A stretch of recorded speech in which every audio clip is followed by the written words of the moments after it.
Well, it is a privilege to be with you this morning and sharing the word from my home to your home.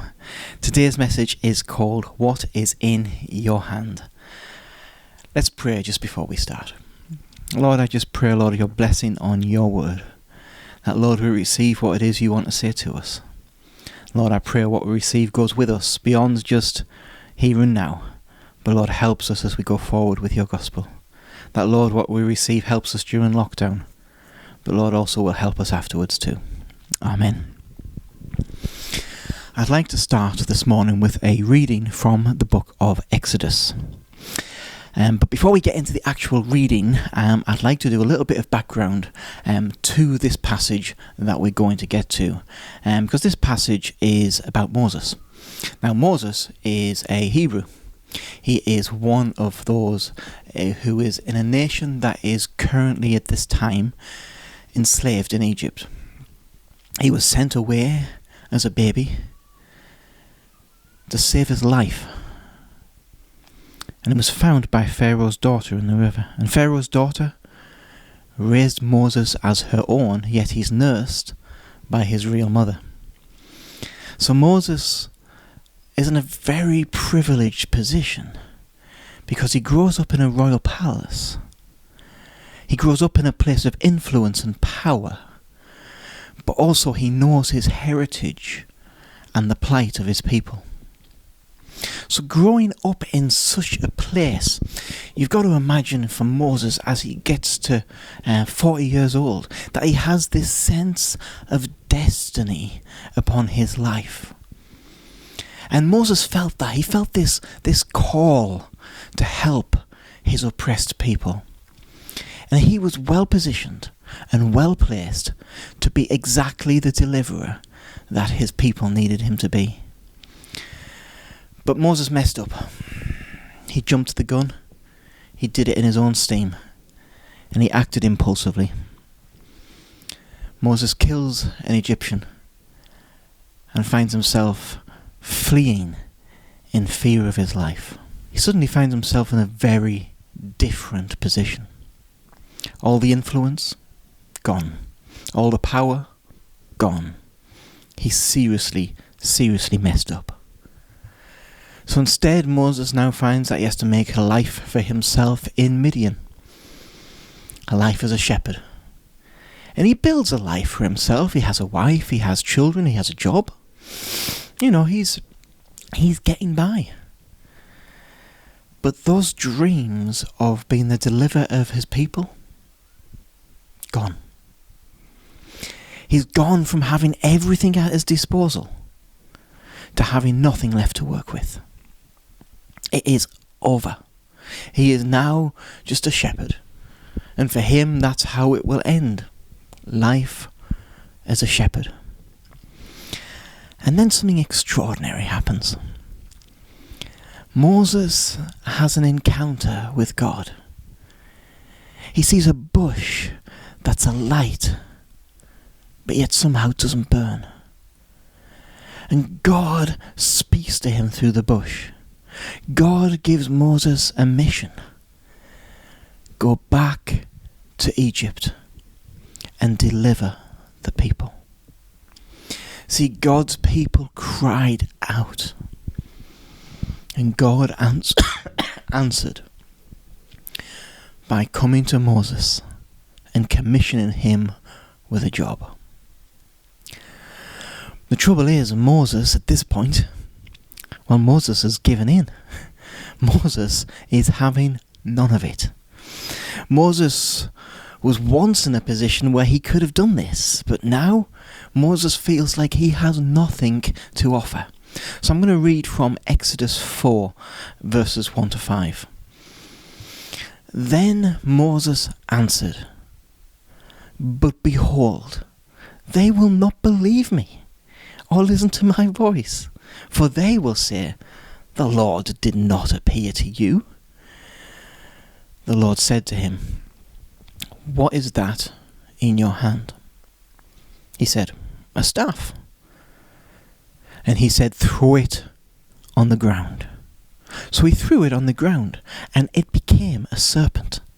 And Moses ran from it, like you would. But the Lord said to Moses, put out your hand and catch it by the tail. So he put out his hand and he caught it, and it once again became a staff in his hand, that they might believe that the Lord, the God of their fathers, the God of Abraham, the God of Isaac, and the God of Jacob, has appeared to you. So God comes to Moses with this mission, and Moses responds to God by giving God all the reasons why it's just not going to work. We're pretty good at that, people, aren't we? We're good at seeing the reasons why it won't work, or looking at what we don't have, or what it is we can't do. And when we do that, what is it that we're doing? I'll tell you what we're doing. We're forgetting that the one who asked us to do it is more than capable of using us, no matter who we are or what we have. So Moses complains. He says, they won't listen to me. They won't believe me. So what does God do? God asks Moses a very simple question. He says, what's that in your hand? Moses was holding his staff, his shepherd's staff. Although at his age, it probably is used as a walking stick as well. This piece of wood. All he's got. And it's just a piece of wood. And God essentially says to Moses, well, if that's what you have, that's what I'm going to use. And God then proves that point. He performs a miracle here and then with that staff. A miracle big enough that it should convince Moses. He turns the staff into a serpent. Now, that is not the sort of thing you tend to see on a day-to-day basis. He also performs another miracle with leprosy in Moses' hand, proving he is more than capable of doing anything. Now, now you'd think that would do the job, wouldn't you? But no. You'd think Moses would be convinced and fired up. But no. Moses still kicks back at God. So God is very clear with him. Exodus 4 verses 10 to 17. But Moses said to the Lord, "Oh my Lord, I am not eloquent, either in the past or since you have spoken to your servant, but I am slow of speech and of tongue." Then the Lord said to him, "Who has made man's mouth? Who makes him mute or deaf or seeing or blind? Is it not I, the Lord? Now therefore go, and I will be with your mouth and teach you what you shall speak." You'd think that would be enough, but no. But he said, "Oh my Lord, please send somebody else." Then the anger of the Lord was kindled against Moses. And he said, "Is there not Aaron, your brother, the Levite? I know he can speak well. Behold, he is coming out to meet you, and when he sees you, he will be glad in his heart. You shall speak to him and put the words in his mouth. And I will be with your mouth and with his mouth, and I will teach you both what to do. He shall speak for you to the people, and he shall be your mouth, and you shall be as God to him. And take in your hand this staff, with which you shall do the signs." So Moses comes back at God and says, "I can't speak properly." Now, there's been debate over the years as to what this means. Does it mean he was short of tongue? Did he have a stammer? Or was he just really nervous and unable to speak and think on his feet? The answer to that is, I don't know, but it's one of those things. Either way, God's response to him is, "I made your mouth. I'm more than capable of putting words into it." Okay, Moses, I'll get Aaron to come along, and I'll also tell him what to say through you. You have a staff? Okay, that's what I will work with. God said to Moses the signs will happen with the staff. This staff, this simple piece of wood, was all God needed. This staff turns into a snake. Moses lifts this staff and he parts a sea. He hits a rock with this staff and water comes out of it. In the battle with the Amalekites, when that staff was held high, the battle went their way. Now, as a result of these things, nowadays, this staff gets itself a lot of good press. Oh, this staff it's a thing of legend. In fact, in later Jewish legend, this staff was said to have been created at the beginning of the world, on the 6th day of creation. And it's been passed down through the hands of the major patriarchs and was inherited by Moses. Oh, there's something so special about this staff, which kinda misses the whole point. There was nothing special about the staff. It was a piece of wood. The point was, God will use whatever you have. Even if what you have is not very much, even if all you have is a walking stick, God will use that, because God is the one who moves. God is the one who breaks through. God is the one who transforms situations, not you. And if all you have is a stick, He will use it. See, God is not limited by what you have. Neither should you be. And today I want to ask you that very simple question. What is in your hand? See, we're currently in a very strange position, aren't we? Isolated from what we are used to being able to do. Locked down in all of our homes. We're being asked to stay at home to keep our distance from people. And it can feel like, as a church, sometimes our opportunities have become limited. Like Moses, he was once in that position of authority and influence, the sort of position you'd expect for a deliverer, and then he's an exile, a wanted man, no influence, no status. Moses would be excused, you'd think, for thinking he couldn't be used. How could God use someone in his circumstance? I wonder if you've ever felt a bit like that. Especially with the lockdown. All the things that as a church we have taken for granted, they're not even possible at the moment. We can't do street evangelism. We can't invite anyone to church, to a meeting physically. We can't have our kids clubs, our youth clubs, our Oasis group. All of those face-to-face opportunities to witness have been taken away. How can God use us in this position? How can we do anything when we haven't got anything right now? Again, you'd be excused for thinking that you can't be used right now. But that also misses the point. Moses thought he had nothing to give, and God just says, what's in your hand? We say, God, I haven't got this, I'm not able to do that, I'm not allowed to go there. And God doesn't reply with, fair enough, I'll find someone else, but thanks for thinking about it.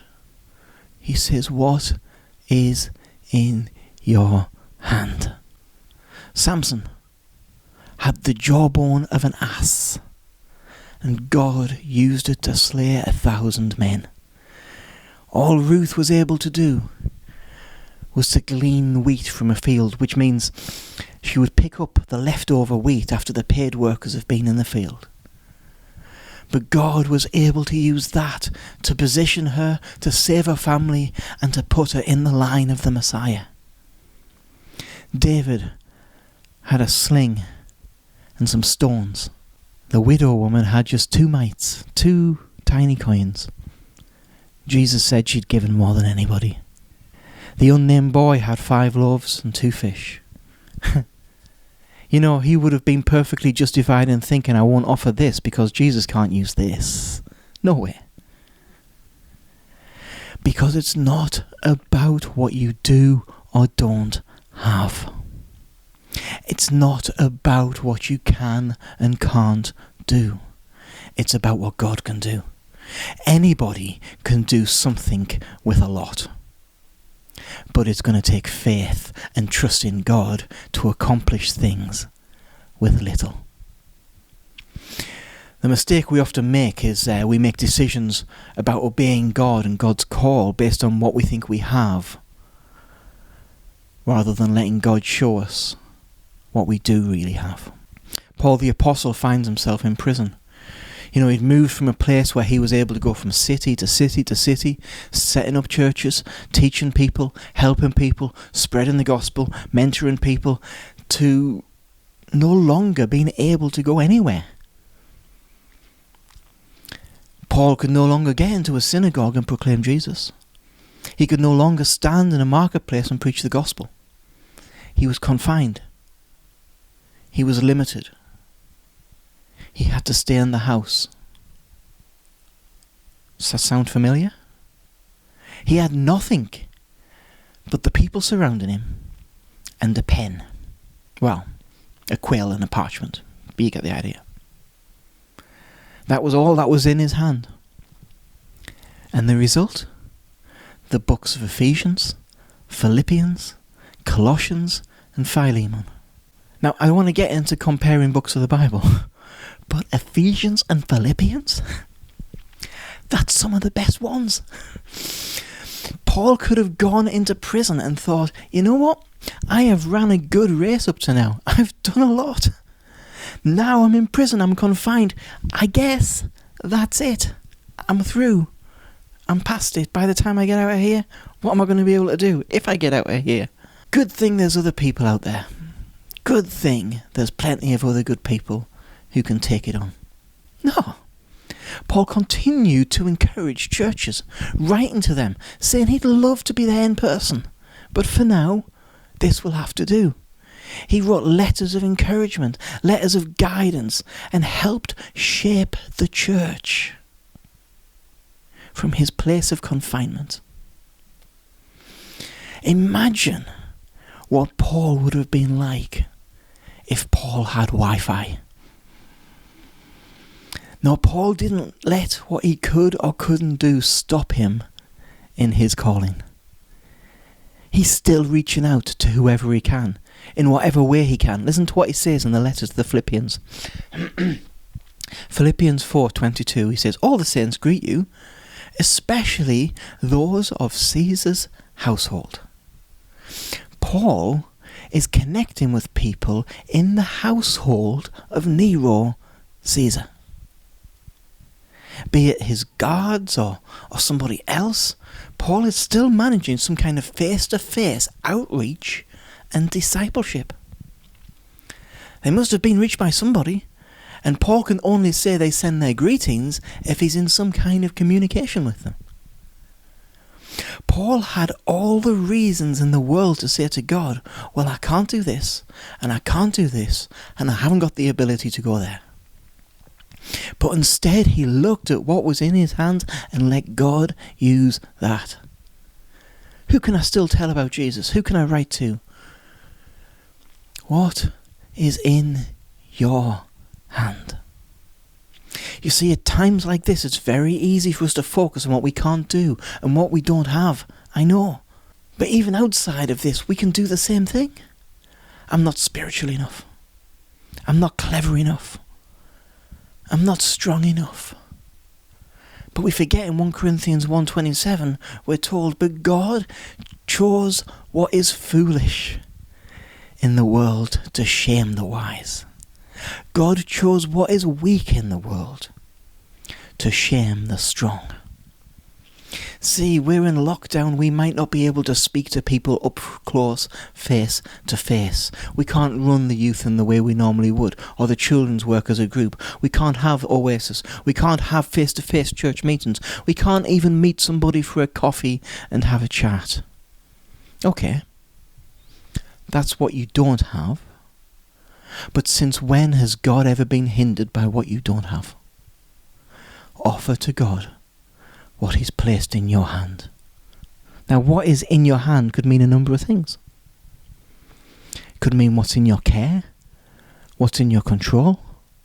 This could be your money, your possessions, your influence, your talents, your abilities. It could be a whole number of things. What is it you actually have in your hand?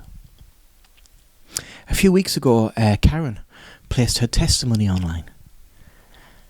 And then together with Chris and Karen uploaded a song, or have done a few songs now, that have reached thousands of people. And that we know of, there have been 2, maybe 3, I think, people saved through them doing that. You see, they're confined to their home. They can't get out and do what they normally do. So they've said, what gift do we have that we can use? And they put it out there, and God did the rest. See, we can look at what they've done and think, yeah, that's great. I can't do that either. No, neither can I. I think if I put a video of me singing out there, it might have the opposite effect. Then what is it you can do? Because remember, it's not about you, it's about Him working through you. What are you still able to do from where you are? Give it to God, and God can use it. Zechariah 4:6 says, it's not by might, it's not by power, but by my Spirit, says the Lord of hosts. That's true out of lockdown. It's also true in lockdown. This is a time for us to start asking, not what can I not do, but what can God do with what I've got? Find windows of opportunity for your gift. Ways to have your story and your witness shared with people. See, we may be limited physically in place, but look, you're able to watch this. That means you're not limited digitally. We may not be able to meet together in the physical, but we are meeting together in this arena. The church is still able to exist even when we are confined. The church is still able to reach people even when we are confined, and so are you. This time could well be one of the best opportunities that we have ever had in our lifetime. Across the world, people are more open to the gospel than they have been in a generation. People are dealing with facing eternity because the fact that we are all going to die is currently something you can't deny or hide from or pretend's not going to happen one day. See, Moses wanted to hold back, thinking he couldn't do it. Let me tell you that some of us have held back for years. Even before the lockdown, looking at the things we can't do and the things we don't have, and giving God those as reasons why we can't go, forgetting God will work with whatever you have. I know of one person during this lockdown who's been standing on their front doorstep, sharing the gospel with people who walk past their house and their neighbours. Now I've got to say, that takes guts, doesn't it? And you might look at that and go, well, I'm not able to do that. Am I somehow lesser? No, it's not a question of us all being the same. It's a question of serving with what's in your hand. If you can't do that, that's fine. But what can you do? See, we're all holding on to something that in God's hands can part a sea in the spiritual world. God can use you. Yes, you. You who's watching there who just thought, well, not me. Yes, you. See, often as Christians we're unfruitful because we believe we're not qualified to do what God has called us to do. And we keep looking for something that will help us feel like we are able. But that's usually something we don't have right now. And it's usually something we don't have until we actually set out and do it. Let me tell you, Satan does not fear the Christian who finds reasons to do nothing. He does not worry about your skill level. Because your skill level's never been the issue. Satan is not concerned about your skill level, but your faith level. Those who shake hell are those who are willing to trust God and move regardless of their own ability. See, we are in self-isolation at the moment, but for some, that's done nothing to affect your witness because your testimony has been social distancing for years. If you treat the gospel like a virus and isolate it, then it doesn't spread. The devil does not worry about Christians who are not carriers. When it comes to the gospel, be a super spreader. Infect everybody you come with. And I hope that's not bad taste. For years we've told ourselves we don't have what it takes, and God is asking us, what is in your hand? Moses didn't think he was good enough. But here's the point. He wasn't. He wasn't. Guess what? Neither are you. When we trust God, though, we step out with what little we have. It's God who can change the world through us. Don't look at what you don't have. Don't look at what you've currently lost. Look at what you do. Look at who you have. Now you might be watching today and thinking you've got nothing that God can work with. Maybe today you're watching and you've never even given him your life because you suspect that if you offer it, he won't want it. Because your life's been too bad. You've messed up. You feel like you've got nothing to offer him. Well, I've got some good news. He can work with that as well. God can change the nation, a fate of a nation, with one man and a stick. Listen, if you think you're too broken for God to use you, listen to this from the book of Psalms, Psalm 51, verse 17. The sacrifices of God are a broken spirit, a broken and contrite heart. O God, you will not despise. If all you have is brokenness, that's good enough for him to do the greatest miracle in the world. And that's the miracle of salvation. See, it's not about you becoming good enough.